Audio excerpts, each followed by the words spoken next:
Hello student, आज English grammar में हम आपको प्रेजेंट कंटिन्यूअस टेंस के बारे में पढ़ाएंगे। पहले अध्याय में हमने प्रेजेंट इंडेफिनिट टेंस के बारे में पढ़ा था। इसमें हमको प्रेजेंट कंटिन्यूअस के बारे में पढ़ेंगे।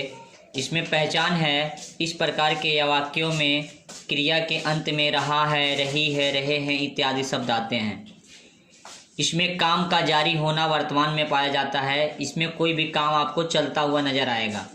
इसमें वर्ब का आईएनजी फॉर्म का यूज किया जाता है, चाहे वो कोई भी कंटिन्यूअस टेंस हो, उसमें आईएनजी फॉर्म का हम यूज करेंगे।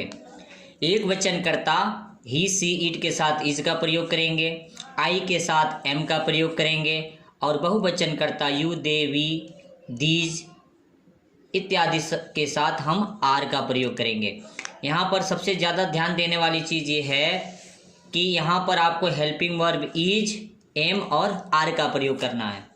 पूरे अफर्मेटिव सेंटेंस से लेकर और इंट्रोगेटिव तक आपको सभी जगह इज, एम, आर का ही प्रयोग करना है। उसके साथ वर्ब का आईएनजी फॉर्म ही यूज करना है, चाहे वो अफर्मेटिव बनाए, निगेटिव बनाए, इंट्रोगेटिव बनाए, सब में आईएनजी फॉर्म का यूज होगा। आइए हम इसका पहला सेंटेंस अफर्मेटिव सेंटेंस देखते हैं। अफर्मेटिव सेंटेंस में सबसे पहले हम सब्जेक्ट लिखेंगे, सब्जेक्ट के अनुसार इज, एम, आर लिखेंगे, उसके बाद वर्ब लिखेंगे और वर्ब का आईएनजी फॉर्म, उसके बाद से ऑब्जेक्ट लिखेंगे और जो अदर होगा उसको लिखेंगे। स्टूडेंट, हम एग्जाम्पल से समझते हैं। वह किताब पढ़ रहा है। अब यहाँ पे रहा है शब्द से क्या पता चलता है कि ये प्रेजेंट कंटिन्यूअस टेंस है और वो वर्तमान में किताब पढ़ रहा है, तो वह का अंग्रेजी ही हो गया। ही के साथ इज का प्रयोग कर लेंगे। रीड है, रीड में आईएनजी लगा के ए बुक लिख लेंगे, he is reading a book. मैं एक पत्र लिख रहा हूँ, I am writing a letter. वे सो रहे हैं, दे आर स्लीपिंग। हम आम खा रहे हैं, वी आर ईटिंग मैंगो। तुम चाय पी रहे हो, यू आर टेकिंग टी। ये अफर्मेटिव सेंटेंस था। अगर हम निगेटिव सेंटेंस की बात करेंगे तो सिर्फ इसमें इज, एम, आर के बाद आपका नॉट का प्रयोग करना है, बाकी और कोई नियम नहीं है। वह किताब नहीं पढ़ रहा है, he is not reading a book. मैं एक पत्र नहीं लिख रहा हूँ, I am not writing a letter. और एग्जाम्पल देखते हैं। वे नहीं सो रहे हैं, दे आर नॉट स्लीपिंग। हम आम नहीं खा रहे हैं, we are not eating mango. तुम चाय नहीं पी रहे हो, you are not taking T.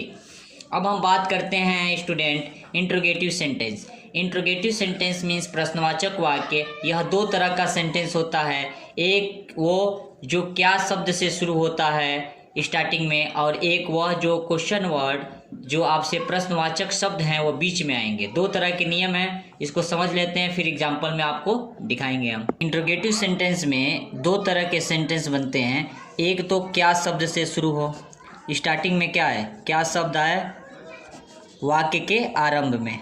वाक्य के क्या शब्द वाक्य के आरंभ में आता है तो इसकी अंग्रेजी हम व्हाट नहीं लिखेंगे, कर्ता के अनुसार क्या लिखेंगे, इज, एम और are plus subject plus verb में आईएनजी और प्लस जो अदर होंगे यहाँ पर आप लिख लेंगे।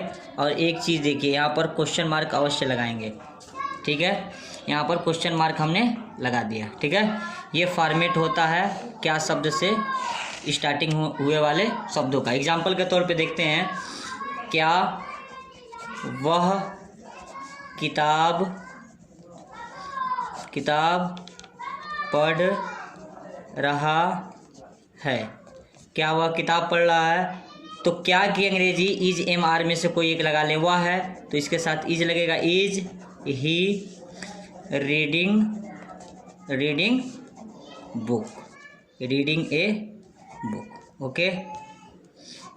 जब प्रश्नवाचक शब्द बीच में आए जैसे व्हाट, व्हेन, व्हाई, तब हम क्या करेंगे, सबसे पहले उसकी अंग्रेजी लिखेंगे। प्रश्नवाचक वर्ड, क्वेश्चन वर्ड की अंग्रेजी लिखेंगे, इज, एम, आर लगा लेंगे, सब्जेक्ट लिखेंगे, वर्ब में आईएनजी फॉर्म लगाएंगे और उसके बाद अदर जो बचेगा उसको लिख लेंगे और यहाँ पर लास्ट में क्वेश्चन मार्क लगा लेंगे। ओके। एग्जाम्पल में आपको समझ में आएगा। जैसे हमने कहा, वे कहाँ जा रहे हैं, वे कहाँ जा रहे हैं, तो सबसे पहले कहाँ का लिखेंगे। हेलो स्टूडेंट, एग्जाम्पल देखते हैं हम। जैसे बीच में कोई प्रश्नवाचक शब्द आ जाता है, कहाँ जैसे है, तो उसकी अंग्रेजी पहले लिख लेंगे वेयर। उसके बाद कर्ता के अनुसार हम इज, एम, आर लगा लेंगे, तो यहाँ पर आर हो जाएगा, they going. Where are they going. क्या वह खा रहा है, व्हाट इज ही ईटिंग। अब हम इंट्रोगेटिव नेगेटिव की बात करते हैं। ये इसका लास्ट सेंटेंस है। इसमें सिर्फ आपको कर्ता के बाद, ध्यान रखेंगे, कर्ता के बाद आपका नॉट का प्रयोग करेंगे। जैसे क्या वह किताब नहीं पढ़ रहा है, is he not reading a book, क्या मैं पत्र नहीं लिख रहा हूँ, am I not writing a letter, क्या वे नहीं सो रहे हैं, आर दे नॉट स्लीपिंग, क्या वह आम नहीं खा रहा है, is he not eating a mango, क्या वह स्कूल नहीं जा रहा है, is he not going to school. अब स्टूडेंट आपके लिए मैं एक्सरसाइज दे रहा हूँ, आप इसको सॉल्व करेंगे। इससे रिलेटेड कोई भी प्रॉब्लम होगा कमेंट बॉक्स में आप हमसे पूछ लेंगे। वह बाज़ार से पुस्तक नहीं खरीद रहा है, मैं नीरज की कविता पढ़ रहा हूँ, वे अपने प्रधानाचार्य की प्रशंसा कर रहे हैं। चौथा है तुम अपने स्कूल जा रही हो, किसान खेत जोत रहे हैं, राम अपने घर नहीं जा रहा है, श्याम अपने छोटे भाई को नहीं पढ़ा रहा है, राजेश्वरी अपने छोटे भाई से नहीं झगड़ रही है, सुधा और गीता पढ़ने नहीं जा रही हैं, हम बाज़ार नहीं घूम रहे हैं। आप इसको सॉल्व करके कमेंट बॉक्स में कोई प्रॉब्लम होगा तो आप बताएंगे। Thanks for watching me so patiently my all dear student. Okay bye.